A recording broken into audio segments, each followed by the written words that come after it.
tell me, first question, you think the first thing is that people new to change need to know about? Yeah, I think, look, people coming into change, and this is a question I often get as well, is a fairly solid understanding of the change frameworks out there.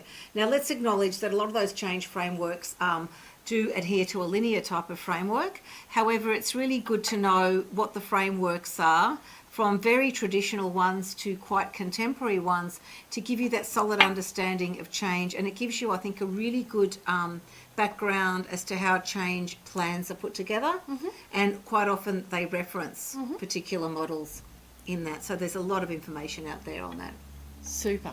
And I was going to ask you, actually, what's the question that you get asked the most? Without a doubt, the question I get asked the most by people thinking about moving into change is, should I do an accreditation? And, you know, it's really interesting. I've changed over the years on this, and in terms of the values of change accreditation, so ProSci, PCI, APMG, there's a whole raft of them out there. I think if you are brand new to change, then it's actually really valuable that you do one of those accreditations, because you're probably not going to get the luxury of time once you're in a team to have, like, you know, the learning at a pace that would be comfortable. So at least you're coming in with some understanding of a framework, tools, practices, and a support system. Yeah, totally. Really good underpinning stuff. Yeah. And I think one of the other underpinning things that could be quite useful is joining associations.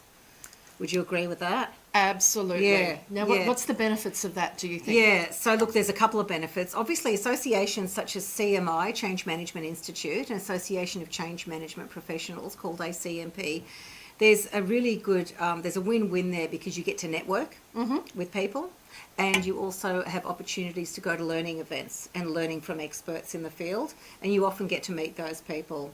So and they're very, very welcoming in my experience to newbies and experienced people alike. Yeah. The other thing you can do to build on that is also look out for the people who are really writing a lot about change and sharing their experiences on LinkedIn, Twitter, and a variety of blogs on social media, because there's just so much information out there and people really, really happy to share that. I think the other thing, so my fourth tip, so if you're joining associations is your third tip, fourth tip is going to be, don't neglect your own personal networks. Yeah, true. Now, why that's important is that if you are brand new to change, you're effectively asking somebody to take a risk on you in a new role, and you're going to have an easier time of asking somebody who knows that your performance and personality and all those kind of things to move into a new role than it is trying to convince somebody that doesn't know you at all that you're capable of doing something brand new. I think that's a great point, and sometimes you can actually pick up change roles in roles you're already doing to start to prove yourself and get some runs on the board. Yep.